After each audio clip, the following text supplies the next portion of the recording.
muito bem-vindo, seja muito bem-vinda a mais um episódio do Sinduscast, o podcast do Sinduscom Paraná Oeste. É um prazer ter você aqui comigo, é um prazer estar nessa mesa aqui do Sinduscast, poder falar sobre engenharia, sobre a indústria da construção e tudo o que envolve esse mercado. Hoje nós vamos falar um pouco sobre o seguro como forma de gerenciamento de risco na construção civil. Antes de começar esse episódio, se você está aqui no YouTube, já peço para que você se inscreva no canal do Sinduscom Paraná Oeste, para que você fique por dentro de todos os episódios que ocorrem quinzenalmente e que você possa também assistir todo o conteúdo que a gente gera aqui dentro. Bom, o Sinduscast ele só é possível graças aí aos nossos apoiadores, nossos patrocinadores, em especial a SF Empreendimentos, Chimansky Fávero, a construtora JL e a Pedralha Imóveis, que estão conosco nessa primeira temporada do Sinduscast. Bom, para falar de seguro, para falar de gerenciamento de risco, hoje eu tenho dois convidados aqui na mesa junto comigo. Vou apresentar primeiro o Gibran. Gibran está aqui conosco, né? Temos um ótimo relacionamento aqui dentro do Sinduscom Paraná Oeste. Gibran Salomão de Souza, natural de Cascavel, pai do Caetano, profissional com mais de 13 anos no mercado segurador, há mais de 10 anos pela Superintendência de Seguros Privados, bacharel em administração com ênfase em marketing, MBA em marketing, publicidade e vendas. Sabe vender, né, Gibran? Sabe vender, né? Pós-graduação em inteligência espiritual, MBA em gestão de empresas e é corretor especialista de benefícios do time da Iguaçu Seguros. Gibran, seja muito bem-vindo ao Sinduscast. Satisfação imensa, Vinícius. Agradeço pelo convite, agradeço pela participação. Honrado em poder contribuir com o conhecimento para todos vocês aí. Levar esse time para a galera entender um pouco mais sobre o nosso ramo e o nosso dia a dia. Que bacana, que legal. Tô aqui também com o Jonathan Greff Alves, profissional com mais de 15 anos de atuação no mercado de seguros, com passagens em corretores e seguradoras. É corretor habilitado há quase 10 anos, também aí pela Superintendência de Seguros Privados, bacharel em Ciências Econômicas pela UniOeste, né? Também me formei lá, MBA em Gerenciamento de Riscos e Seguros pelo Centro Universitário Internacional, pai do Anthony e do Anjo Arthur. Isso aí. Corretor do time da Iguaçu Seguros também. Jonathan, seja muito bem-vindo ao Sinduscast. Eu que agradeço o convite, Vinícius. É uma honra estar aqui junto com o Gibran, representando a Iguaçu e podendo contribuir com conhecimento aí que é tão importante para a gente falar um pouquinho do gerenciamento de risco e contribuir com a construção civil de modo geral. Risco? Mas tem risco na nossa profissão, nossa atuação, Jonathan? Tem risco. Na verdade, a gente diz que tudo tem risco, né? O seguro, na verdade, ele existe para isso. Isso. A gente brinca quando perguntam para nós, mas vocês fazem seguros disso, seguro daquilo? Tudo que tem risco pode ser segurável. Como diz nosso ditado, exatamente, onde tem risco, tem seguro. Onde tem risco, tem seguro. Legal. E aí o corretor ele tem esse papel importante de tentar identificar junto com o cliente, com a empresa, quais são os riscos que ela se expõe para que eu possa buscar soluções, né? E aí quando a gente fala de mercado de riscos, só no Brasil a gente fala de cerca de 100 tipos de seguros diferentes. O que está no conhecimento da população aí geralmente é mais factual o automóvel, o seguro da residência, mas existem N seguros no mercado brasileiro, que ainda é um mercado muito incipiente em relação a outras economias. Os Estados Unidos, a Europa possuem muito mais tipos de seguros e muitas mais formas de atuar contra o risco do que nós conseguimos aqui no Brasil. Para você ter uma ideia, Vinícius, a diferença entre o índice de penetração, que a gente diz, que é o quanto o mercado de seguros representa em relação ao PIB, no Brasil está em cerca de 4%. Enquanto nos Estados Unidos esse número é mais do que 30%. Caramba! Então existe uma diferença muito grande e por isso que existe um interesse muito grande de todas as seguradoras, de modo geral, em fomentar o mercado brasileiro, porque ele é um mercado com muitas possibilidades. Como isso é muito pequeno ainda, a tendência é o mercado crescer, cada vez mais fomentar, e isso vem acontecendo ao longo dos anos. Ô Gibran, isso ainda é um pouco cultural? Eu pergunto em função assim que me parece ainda que a gente acaba buscando seguro só quando a gente tem o problema, né? A posteriori. Sim. Né? O cara tem a situação, falava, pá, se eu tivesse segurado, meu amigo, ia ser tudo diferente. Não tô segurado, olha aqui o pepino que eu tenho na minha mão aqui agora, né? Então é um problema cultural ainda, né? Muito. Tanto que a gente fala, o seguro hoje se vende pelo amor ou vende pela dor, né? A venda de forma geral, aonde ela acontece é quando é na dor, né? Amor existe, mas ainda tem algumas restrições. Mas sim, hoje em questão disso, se você pega de forma geral, o brasileiro ele não tem uma cultura de buscar essa proteção, né? Acho que ele pensa só no seguro do carro, né? É uma visão assim, eu vou segurar o meu carro. Sim. Né? No máximo, quem sabe, a minha casa. Sim. Né? Como diz o ditado, né? Existe a galinha e existem os ovos de ouro. O brasileiro ele se preocupa com os ovos de ouro e não com a galinha que gera os ovos. Exato, nessa linha. Ditados, o Gibran é incrível nisso. Nessa área, já anotei 3 ditados aqui. Então o brasileiro se preocupa muito com isso ainda, né? E o carro, com certeza. Paixão nacional. Deus me livre sair hoje sem da concessionária, tirar um carro e não pensar na linha do seguro. Né? E aí você entra nas formas, hoje também as próprias seguradoras buscam maneiras, cenários, riscos diferentes para conseguir às vezes popularizar o seguro, até a questão de um parcelamento, né? Uma cobertura mais enxuta, menos assistência, para conseguir também atingir todo esse público. Né? É legal a gente falar isso, porque assim, sabe o que me veio na cabeça agora? A gente falou assim, Deus o livre sair da concessionária sem o seguro. Só que assim, tá tudo bem começar a minha obra sem seguro. Exatamente. Né? E tem que ser o contrário. E é engraçado a gente ter essa cultura ainda, porque o risco de engenharia, que é o principal produto para a construção civil, que é o seguro da obra, e que garante o canteiro desde a fase de planejamento, ele existe desde 1970. Então a gente está falando de um produto que está no mercado há mais de 50 anos, mas que é extremamente relevante no sentido de participação em relação aos outros seguros. A participação, para você ter uma ideia do seguro de risco de engenharia, quando a gente fala apenas dos seguros patrimoniais, que aí entram os seguros da casa, da empresa, o seguro de condomínio, o seguro de grandes estruturas, como um shopping center, por exemplo, representa apenas 3%.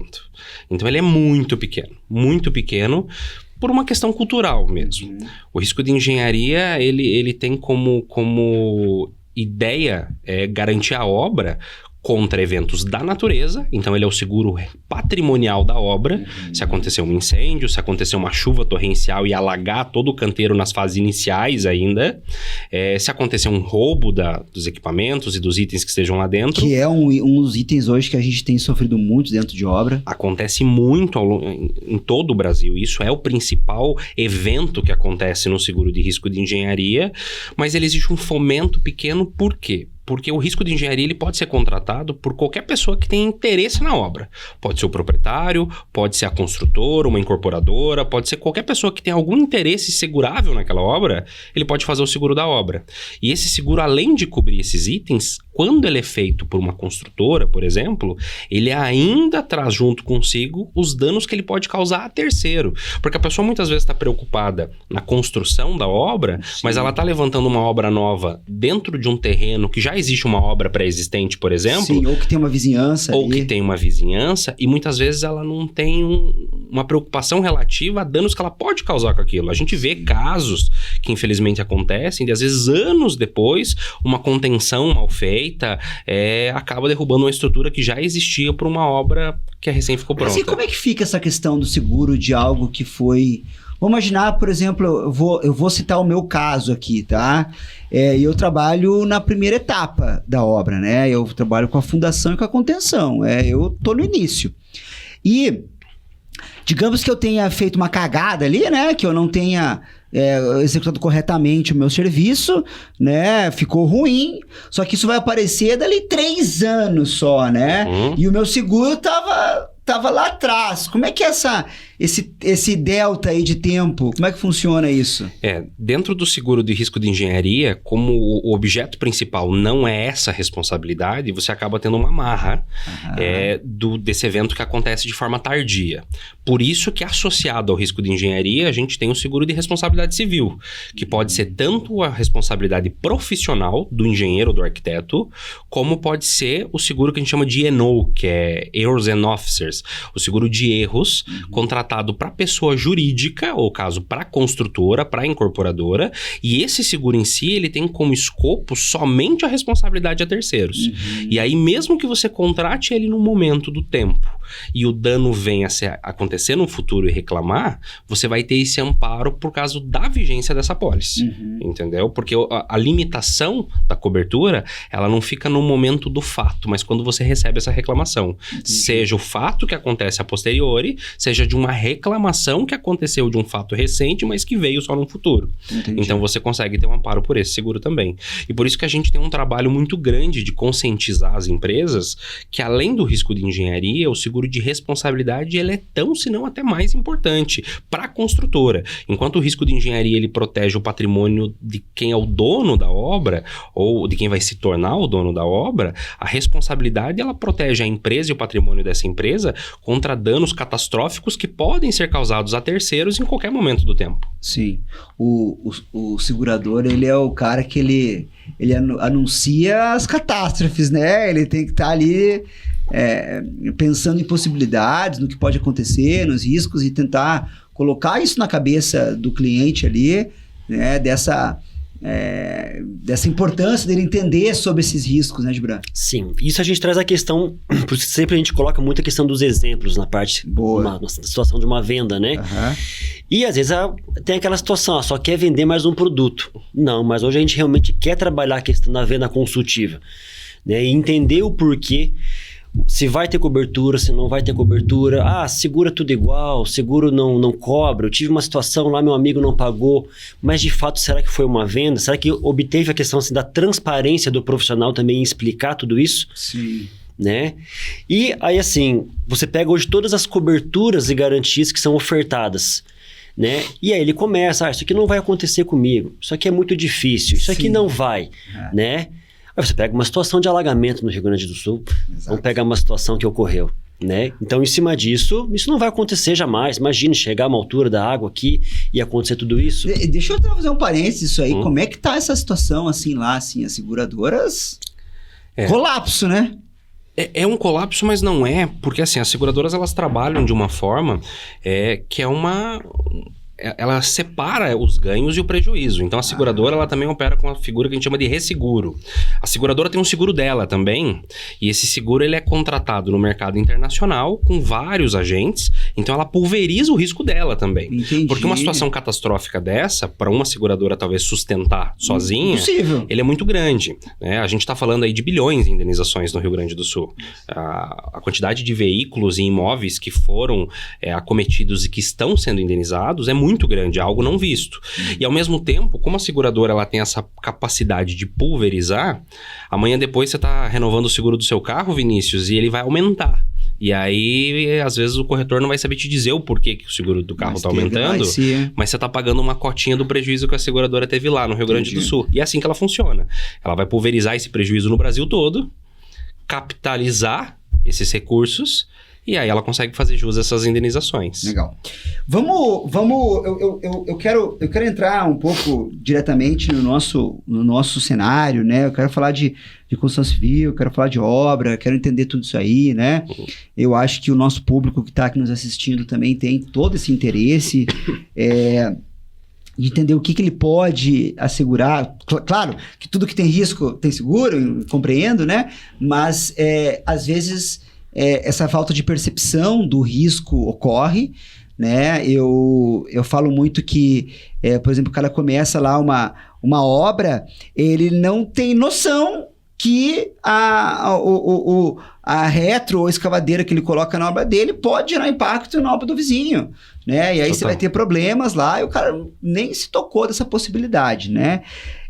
Claro que essa questão do que você falou de vizinhança, né? De terceiros é um problema também, mas eu quero fazer uma abordagem geral, assim, né? Pra gente entender item a item, o que é que a gente tem hoje dentro desse nosso mercado da construção civil, né? E até a gente pode trazer alguns exemplos legais, se você quiser, Gibran, né, de casos, de obras, né? Para a gente começar a instruir um pouco mais pessoas que querem ou que podem ser potenciais aí, podem ser potenciais segurados, né, dentro das nossas obras. Com certeza. Vinícius, então assim, quando a gente fala do seguro de engenharia, a gente basicamente se foca no seguro de risco de engenharia, do de responsabilidade civil, do responsabilidade civil obras, e depois o Gibran sobre o seguro de vida dos funcionários, dos trabalhadores que estão ali na obra, né? Quando a gente fala do seguro da construção em si, a gente está falando de um seguro que ele tem um escopo extremamente complexo. O seguro de risco de engenharia no Brasil, ele é um seguro que a gente chama de all risks, ou seja, todos os eventos de causa externa estão amparados dentro de um seguro. Ele é diferente do seguro da tua casa, que você precisa dizer que quer cobertura para vendaval, que quer cobertura para roubo. O seguro de engenharia ele está amparando todos os eventos de causa externa, exceto aquelas exclusões expressamente previstas, que são riscos de guerra e uma série de outros eventos catastróficos que fogem totalmente da responsabilidade do empreiteiro ou até do próprio dono da obra, como uma guerra, por exemplo. E aí, quando a gente fala do risco de engenharia, eu estou garantindo a obra contra incêndio, contra explosão, contra raio, contra um vendaval, contra um alagamento, um granizo, roubo, furto, dano elétrico. Eu consigo garantir o transporte de máquinas e equipamentos que vão ser incorporados na obra enquanto eles estão fora do canteiro de obras em translado. O próprio seguro de engenharia cobre isso. Eu consigo cobrir despesas, seja numa situação em que acontece um dano efetivamente e eu venho ter lá custos com desentulho, despesas extras para tirar a mercadoria ou despesas extras com a própria contenção desse sinistro. Porque a seguradora, além de pagar o prejuízo, ela paga todos os custos que você tem envolvido com a mitigação desse sinistro. Então você vê lá que a sua obra está na iminência de acontecer um problema, você não vai de fato esperar que ela aconteça, vou acionar o seguro e aí eu vejo. Não, você vai tomar todas as ações que tomaria como se a obra não tivesse seguro e a seguradora vai te pagar por isso dentro dos limites que você contratou na pólice. Mas isso é uma situação, eu estava lembrando de um caso. Da vida como ela é. A vida como ela é, porque assim, vamos imaginar, olha só a situação. Vamos imaginar que eu tô lá com uma máquina no meu canteiro e ela gerou uma situação lá no meu vizinho. Ok. Né? Eu gosto de falar de vizinho, porque vizinho tá ali pra te incomodar mesmo, né? Ainda mais porque você tá incomodando ele vai querer te incomodar ali também, né? Espero que não escutem isso. É uma troca mútua ali, né? Brincadeiras à parte, a gente tem casos que não tem problemas nenhum com o vizinho, mas tem casos que a gente tem problemas gravíssimos com o vizinho, com certeza, né? E aí gerou uma situação lá, a gente teve, vou contar um caso, nós tivemos uma obra que das nossas torres, o solo estava muito ruim, muito encharcado, não compactou direito, e essa torre pendeu. E ela caiu lá na casa, né? E aí a gente foi lá, arrumou, a construtora foi lá, arrumou, né? E não acionou seguro, não acionou nada naquele momento. Por quê? Porque até então, arrumou ali e tal, tudo certo, conversou com o vizinho, beleza. Só que esse vizinho, ele trocou, né? Ele levantou para 12, né? Ele chegou lá depois com uma ação gigantesca, não, eu quero isso aqui, teve dano, teve reparo, teve não sei o quê. E aí a gente teve muita dificuldade, eu lembro, com o seguro de receber os valores. Porque o que aconteceu? Como a gente tomou as ações, o seguro entendeu que não, pera lá, mas você deveria ter me comunicado antes, né? Só que na confusão, no dia a dia lá, ninguém comunicou ninguém, né? Para minimizar o risco, né? O prejuízo que teve, né? Exato, porque muitas vezes o negócio tem que ser meio que imediato ali, né? A gente tem que resolver aquilo de forma imediata. Sim. Então eu já tive casos onde isso aconteceu, sabe? De dificuldade um pouco dessa... de em que momento que eu vou acionar o meu segurador se eu vou acionar ele no momento em que acontece, depois. A gente tem. Eu falo como alguém que tem essa situação em obra, que muitas vezes não. E aí, aciono ou não aciono? Falo ou não falo com o cara? Precisa falar, não precisa falar, né? Uhum. E aí? Isso acontece, Vinícius, e é extremamente complexo. Eu acho que isso até colabora um pouco para essa baixa adesão ao seguro, porque é a dificuldade de contratação e o entendimento do corretor em como ele desenvolver a pólice para você. Por que isso acontece? Até 2009, a gente está falando de um período recente, os seguros eles estavam cada um no seu quadrado, digamos assim. Então, o que é casa, o que é engenharia, o que é o automóvel é o automóvel. De 2009 para cá, houve algumas mudanças nas estruturações dos ramos de seguro e a SUSEP, que é o órgão que regulamenta as seguradoras e o mercado de modo geral, começou a permitir a incorporação de ramos distintos dentro de outros seguros. Então, hoje o engenharia tem a cobertura de responsabilidade civil a vizinhos, responsabilidade civil a empregados. Eram ramos que até 2009 eles não poderiam estar dentro do engenharia. Obrigatoriamente eles tinham que estar numa pólice de responsabilidade civil. E quando você fala de ramos de produtos diferentes dentro de um seguro diferente, ele tem algumas limitações. E aí o corretor precisa ter o entendimento até que pé vai o seguro da construção e a partir de que pé vai o seguro de responsabilidade. Quando eu falo que a seguradora ela paga todos os custos envolvidos para mitigar, eu estou me limitando a dizer que eu cubro os prejuízos que são da obra. Quando eu passo a envolver um terceiro, e aí eu passo a envolver responsabilidade civil, eu passo a falar de um dano de RC. E aí esse RC, se ele não está contratado no engenharia, você para a não ter amparo. E se ele está num produto separado, você passa a ter algumas nuances como a comunicação prévia para a seguradora. Entendi. E aí você precisa da anuência da seguradora para qualquer ação que você for tomar.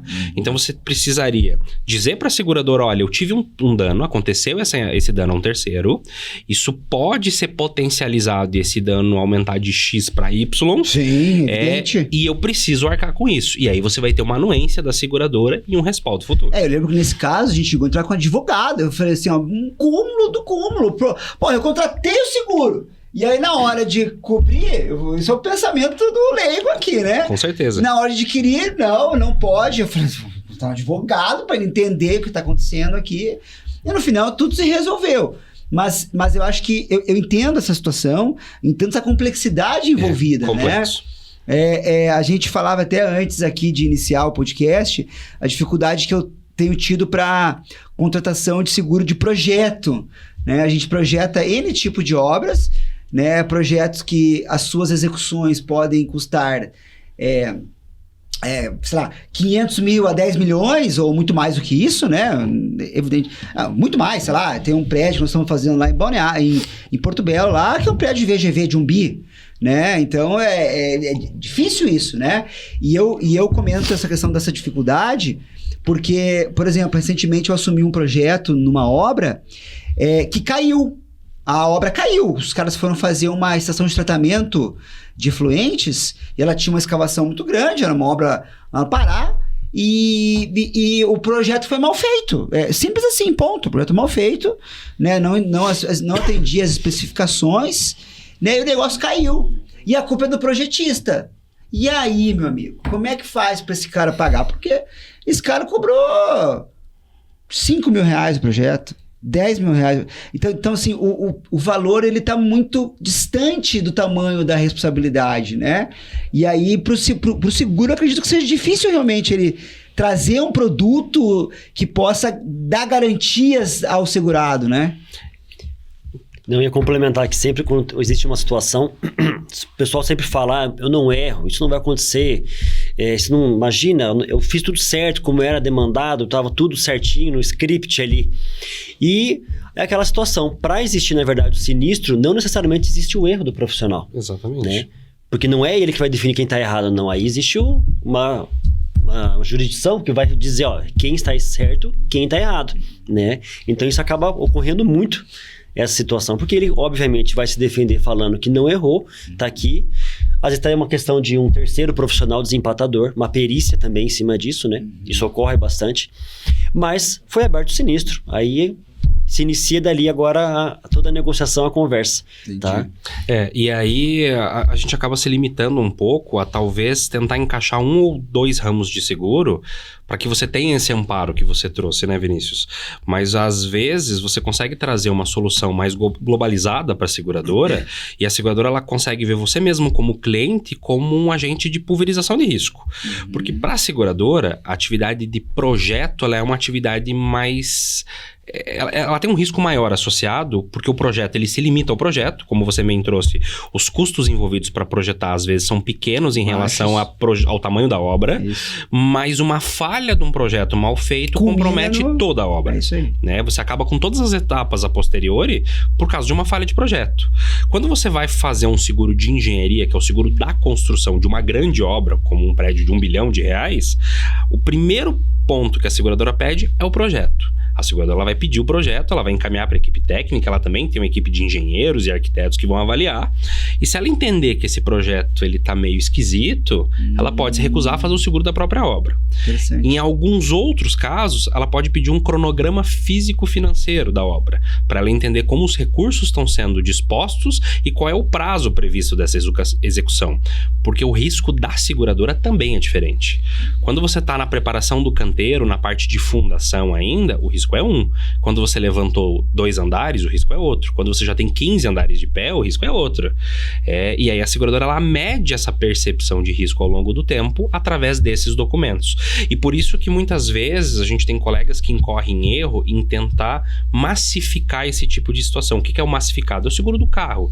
O seguro do carro hoje não existe muito critério subjetivo para analisar o carro. Você tem o modelo, você tem a placa, você tem quem usa, você tem as coberturas que quer e é isso. Todas as seguradoras vão enxergar esse risco da mesma forma.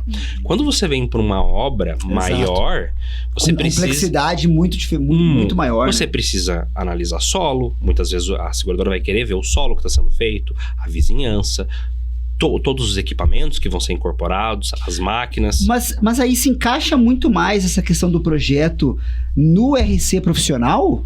Sim. Eu vejo que seria o caminho, de repente, né? Me coloco na minha posição, assim, porque, digamos assim, vamos pensar numa obra lá no Piqui do Goiás, que eu assinei RT. Então, a ART, anotação de responsabilidade técnica, ela é do PF, da pessoa física, tá? Embora quem tenha sido contratado foi a minha PJ. A nota fiscal eu fiz pela minha PJ. Mas quem é o responsável técnico é a PF, a pessoa física, o Vinícius. Sim. Né? Ele fez a anotação técnica dele. Então, eu acho que essa questão do projeto, me parece, assim, pela nossa conversa, que está muito mais ligada ao RC profissional do que essa busca que eu tenho tido por ter segurar o projeto em si, porque é meio maluco pensar nisso, assim, né? Você está completamente certo, Vinícius.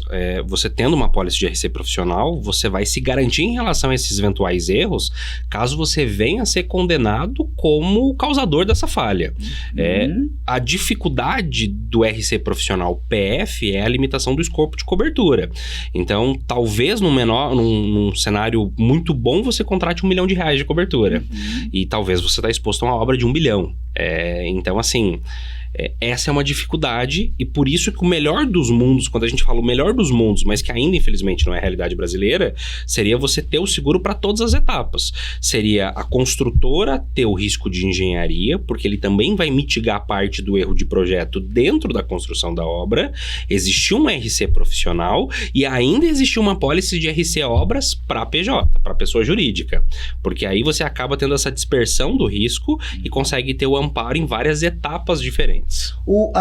A gente tem hoje na região oeste do Paraná, né, na nossa região base aí dos Côngebra, cada vez mais essa separação entre incorporadoras e construtoras. Tá?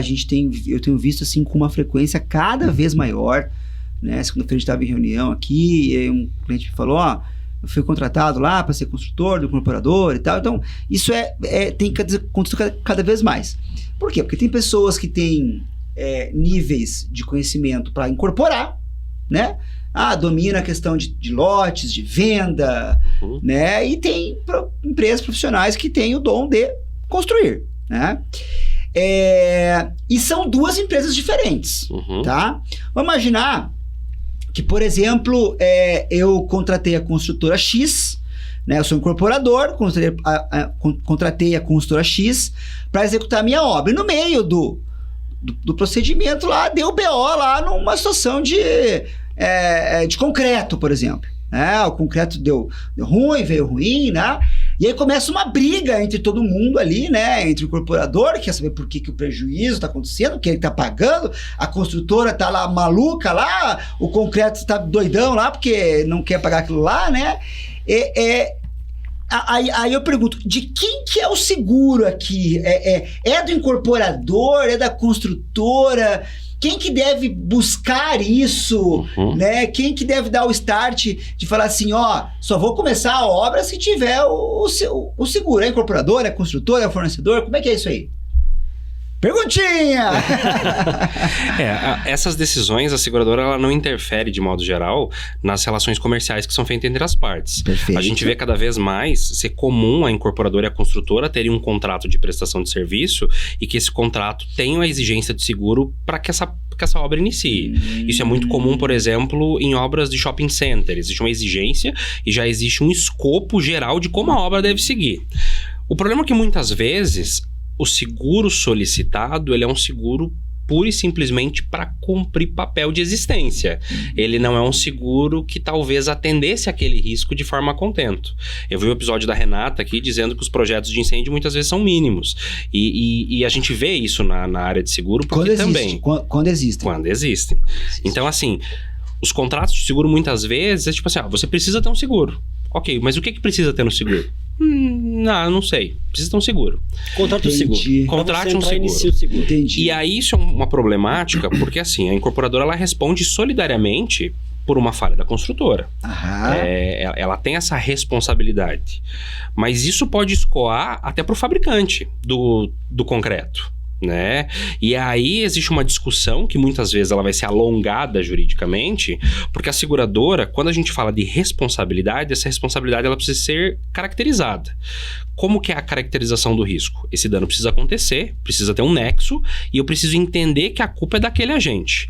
Quando esse tipo de cenário não caracteriza a culpa de um agente, seja da construtora ou da incorporadora, esse processo ele vai ter que ir para uma esfera judicial para que, se transitado e julgado e caracterizado culpa de uma das partes com uma pólice de seguro, ao invés dessa empresa absorver o prejuízo, a seguradora é quem vai utilizar. Eu entendi isso que vocês falaram, que, por exemplo, o cara contrata às vezes o seguro no mínimo, só para cumprir tabela, e na hora que dá o sinistro, o cara quer que o seguro seja, né, que abrace todos os problemas. Pô, mas não, né, cara? Tu acabou de contratar um negócio que era o básico do básico, né? E isso é engraçado, Vinícius, porque assim, quando a gente fala especificamente do engenharia, ele deveria ser um seguro muito mais representativo dentro do mercado. Quando a gente fala do seguro patrimonial para o ano de 2023, a gente teve uma arrecadação de 30 bilhões de reais. Tá. Especificamente dos seguros de patrimônio. Desses 30, a engenharia representou 1 bilhão de reais. Então, ela é muito pouco. Só que, quando a gente vai falar de sinistralidade, que é o evento que acontece e precisa se usar o seguro, ele tem a representatividade maior do que todos os outros produtos. Tá brincando? Enquanto a sinistralidade média de todas as carteiras situam ali na casa entre os 20% aos 30%, o engenharia está quase aos 70%. Caramba, cara. Isso significa que as obras têm um prêmio muito baixo, porque hoje a taxa do risco de engenharia ela é baixa. Quando a gente fala de um seguro de uma obra de até 10 milhões de reais, a gente está dizendo que o seguro custa entre 0,1% a 1% da obra. Então ele é muito baixo para o valor da obra. E se você tem um seguro de 1% para uma obra de 10 milhões de reais, se você tiver um prejuízo de 10 milhões de reais, a conta não fecha. E aí a seguradora ela precisa novamente pulverizar isso aí. Entendi. Até as limitações hoje, se você pegar de seguradoras que atendem a questão do risco, exatamente, são muito limitadas. Né? Então, assim, todo mundo vê uma demanda, existe demanda, mas às vezes prefere às vezes não atuar, ou tem a questão da parte do corretor também, às vezes se não tem um conhecimento técnico nessa parte, acaba não liberando isso para comercialização. Ou tem que ter uma estrutura dentro da corretora ali que possa entender, né? Ou do seguro que possa entender sobre isso. Com certeza. Como você falou, tem que ter um engenheiro, arquiteto lá para poder validar, né? É necessário. Hoje a gente percebe, da maneira como nós trabalhamos, como especialistas, né? A gente fala que o clínico geral hoje já não resolve mais. Ajuda, mas não resolve. Legal. Ô Gibran, vamos entrar numa outra seara aqui, que é a questão do seguro de vida, tá? Porque nós temos, como todo mundo bem sabe, né, os sindicatos patronais e laborais, eles fazem um documento, né, chamado Convenção Coletiva de Trabalho, né, e a gente, dentro desse documento, feito a 4 mãos, né, são o Sindicato dos Trabalhadores, o Sindicato Patronal, esse documento ele prevê uma série de pré-requisitos para o trabalhador, desde salário, desde obrigatoriedades de ambos lados, né? E um dos itens que nós temos ali dentro, né, é a questão do seguro de vida para os nossos colaboradores, né? Certo. Quero que você fale um pouco sobre isso, a importância deste seguro dentro da convenção, né? O que ela pode fazer pelas empresas. Tem gente que às vezes não quer fazer, né? E não entende o tamanho do risco que está envolvido, né? Obviamente falando de risco, né? Uhum. Fala um pouco sobre isso, Gibran. Sim. Então, assim, se você pega hoje, nós falávamos no início ali, tudo que é colocado hoje como obrigatoriedade, né? Então os próprios empregadores têm um pouco de dificuldade de aceitação, no processo de aceitação. Poxa, é obrigado, eu só faço porque é obrigado, né?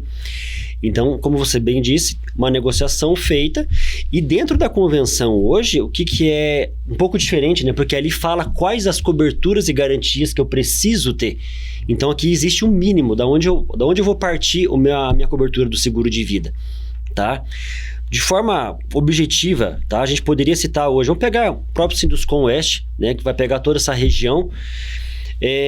Hoje você tem a cobertura morte, né? Então a gente está falando de morte 24 horas por dia, 7 dias da semana, tá?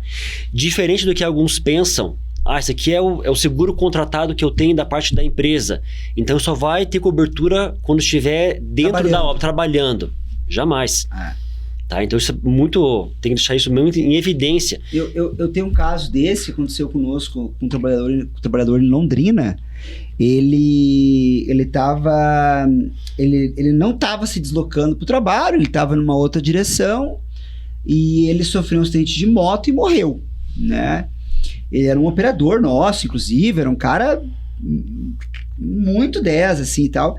E você citou um negócio que assim, obrigatoriedade, a empresa só faz porque é obrigatório. Agora, cara, quando você perde alguém da tua empresa, né, ainda mais um cara que, por exemplo, tá ali, que você conhece a família, conhece não sei o quê, eu mesmo foi muito satisfatório para nós, dentro como pessoas, como empresa, poder cobrir. Eu não lembro o valor que era a cobertura agora, não lembro, 50, 70, não lembro o valor que era, assim.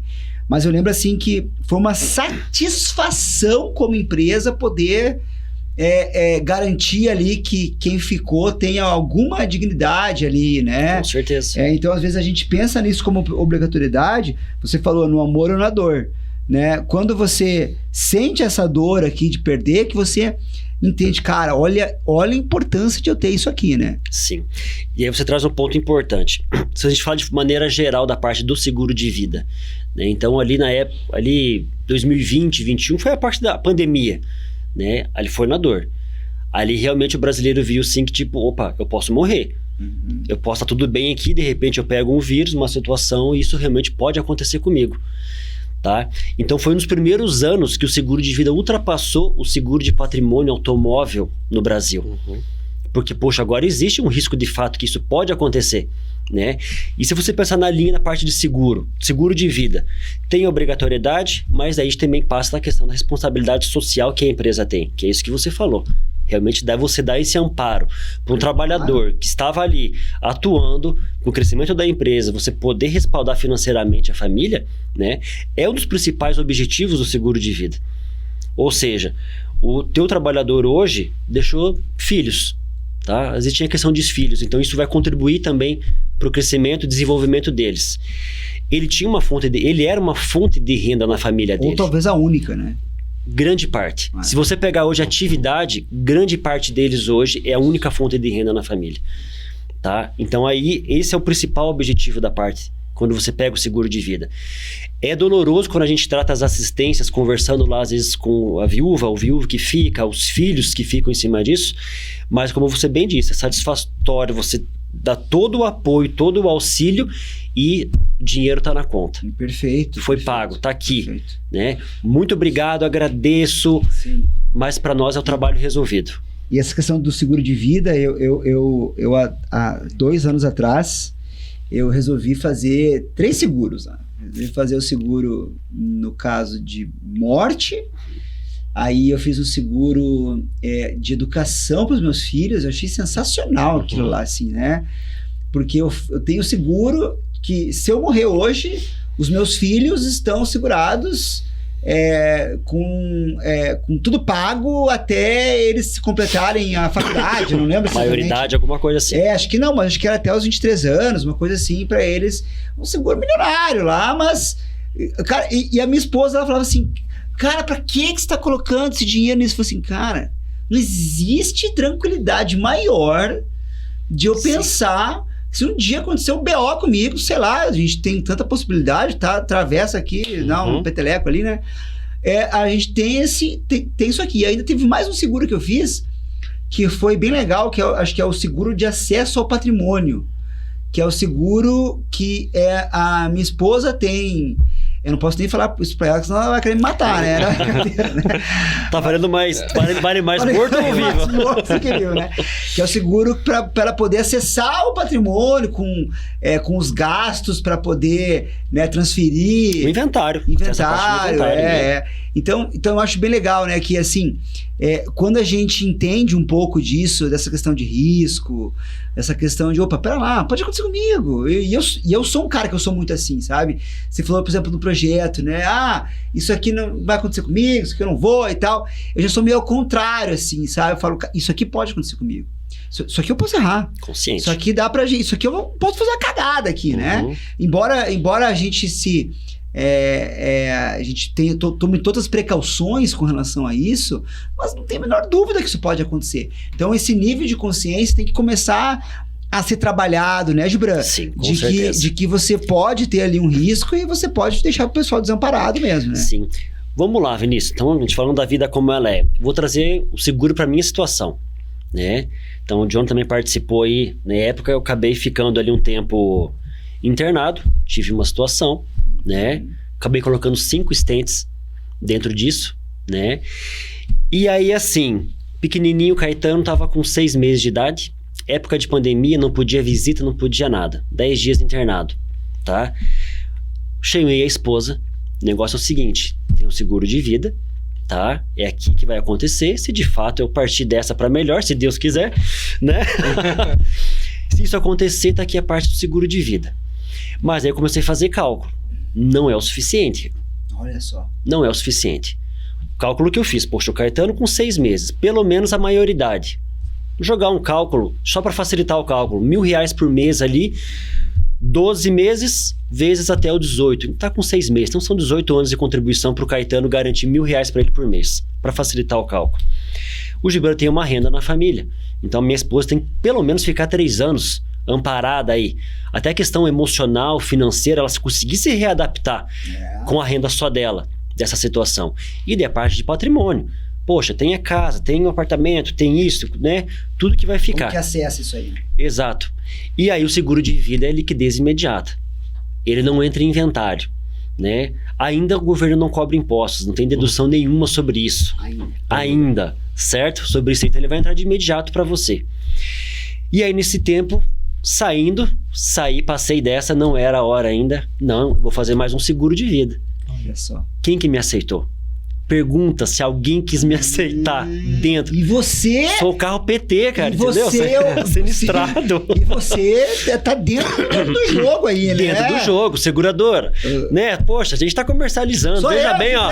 Ó, aqui, eu já entendi que existe o risco, mas veja bem, né? Você tá me vendo aqui, tô em perfeitas A condições. gente volta para aquele assunto de que o seguro ele passa a ser entendido no momento da dor. O seguro, infelizmente, ele sempre foi visto como remediar.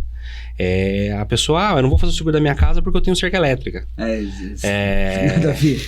Mas, ok. Você está prevenindo contra alguém entrar. Mas e se entrar? E se roubar? O seguro ele sempre foi o remediar. As seguradoras começaram a se readequar em relação a isso. Porque ela não poderia ser só uma forma de dispensar prejuízo. E aí você volta ainda no seguro de vida às situações da própria responsabilidade. Porque hoje é um problema de conscientização do próprio indivíduo com si mesmo, do dono da empresa, do dono da construtora, em relação aos riscos em que ele está exposto. Fica mais difícil para ele ainda visualizar os riscos em que a equipe dele está disposta. Principalmente se ela é uma equipe um pouco mais chão de fábrica, digamos assim. Claro. Às vezes ele não tem essa percepção do quanto aquele salário que ele paga pro empregador faz diferença na família dele, né? E aí a gente acaba se deparando em algumas situações que a gente volta pro seguro de responsabilidade civil decorrente de um óbito dentro do canteiro de obra. Porque você pode ter o seguro, que é a exigência do sindicato. Você pode dar todo o amparo para a família que sofreu e que precisou. Ela recebe a indenização do seguro de vida, mas às vezes hoje instruída por um advogado ou por algum ente, ela ainda pode se achar no direito de cobrar algo a mais.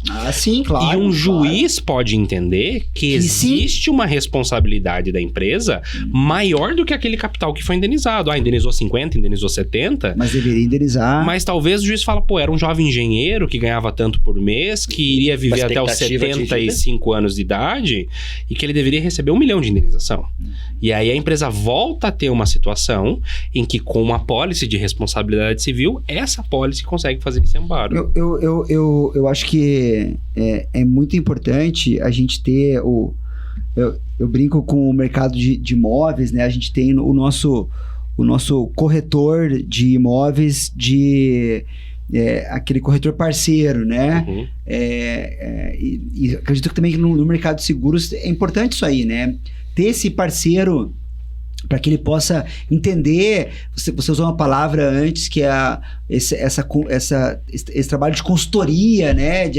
Entender realmente, analisar. Não é só pegar e segurar e pronto. Não, deixa eu entender um pouco o teu negócio aqui. Vamos trabalhar em cima do que você tem aqui, o que você faz, como é que é a tua atividade, o que você está exposto aqui, né? Por isso que a figura do corretor ela é muito importante nesse cenário, né? Sim. Às vezes, quando você pega a questão, quando você vai conversar com o RH financeiro, o empregador, ele não consegue mensurar hoje o valor. Então, eu vou pagar um valor X hoje do meu seguro de vida. Mas dentro do seguro hoje não existem outras possibilidades que eu posso contratar, porque as seguradoras hoje elas trabalham com indenizações que sejam indenizadas em vida. Então fica mais tangível o seguro de vida. Eu tenho que sentir realmente no amparo uma cobertura de uma renda temporária, né? Você pega hoje o profissional autônomo, às vezes trabalha só ele, que às vezes não recolhe nem INSS. Exato. Né? Não está recolhendo, não tem amparo nenhum. Se eu vier ficar afastado, né? Cobertura de despesas médicas hospitalares, aqueles incidentes que ocorrem no dia a dia, na parte hoje da construção civil, de forma rotineira, hoje isso acaba ocorrendo bastante.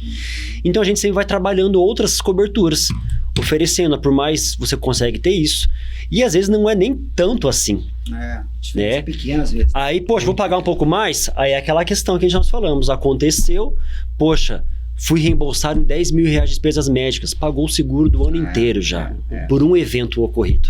Legal. Pessoal, a gente vai chegando ao fim do nosso episódio aí, a gente trouxe vários detalhes, né?